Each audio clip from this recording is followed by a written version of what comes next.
हे आहे गोकुळचं श्रीखंड. अगदी जिभेवर रेंगाळणार. जिभेवरच नाही तर मनावरही रेंगाळणार. गोकुळ श्रीखंड, मनावर रेंगाळणार. नमस्कार मित्रांनो, मराठी अभिनेत्री तेजश्री प्रधान हिने काल तिचा 38वा वाढदिवस साजरा केला आणि या वाढदिवसाच्या दिवशीच आता तेजश्रीने तिच्या चाहत्यांसोबत एक मोठी आनंदाची बातमी शेअर केली आहे. तेजश्री पुन्हा एकदा नव्याने सुरुवात करत आहे. अभिनेत्री तेजश्री प्रधानने एक पोस्ट शेअर केली आहे.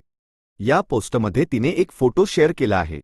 यासोबतच कॅप्शनमध्ये तिने म्हटलं आहे, प्रिय माझी माणसं, पुन्हा एकदा नव्याने माणसांची श्रीमंती आपल्या आयुष्यात फार गरजेची असते आणि सरत्या प्रत्येक वर्षासोबत मी अधिकाधिक श्रीमंत होते याची गवाही तुमच्या शुभेच्छांमधून करून दिलीत यासाठी मनपूर्वक आभार. तुमच्या प्रेमाने, थोरा मोठ्यांच्या आशीर्वादाने माझा कालचा वाढदिवस खूपच छान मनासारखा पार पडला त्यासाठी सुद्धा खूप थँक्यू. तुम्ही असेच कायम माझ्याबरोबर राहा आणि लवकरच तुमच्या भेटीला येत आहे काहीतरी आणखीन छान घेऊन. अशी पोस्ट अभिनेत्री तेजश्री प्रधानने शेअर केली आहे. त्यामुळे तेजश्रीच्या या पोस्टवरून लक्षात येत आहे की तेजश्री ही पुन्हा एकदा एका नव्या भूमिकेतून, एका नव्या प्रोजेक्टमधून प्रेक्षकांच्या भेटीला येत आहे. त्यामुळे तिच्या या पोस्टवर चाहत्यांनी भरभरून लाईक्स आणि प्रतिक्रिया दिल्या आहेत. तर अभिनेत्री तेजश्री प्रधानला पुन्हा एकदा एका नव्या भूमिकेत पाहायला तुम्हाला आवडेल का?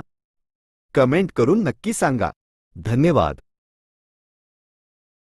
ताज्या घडामोडींसाठी आरके न्यूजच्या यूट्यूब चॅनेलला सबस्क्राईब करा आणि बेल आयकॉनला क्लिक करायला विसरू नका.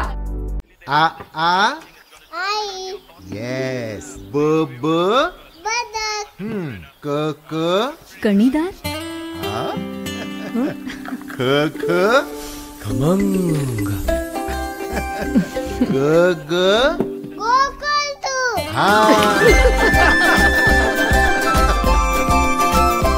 अगदी घरच्यासारखं. कणीदार, खमंग म्हणजेच गोकुळ तूप.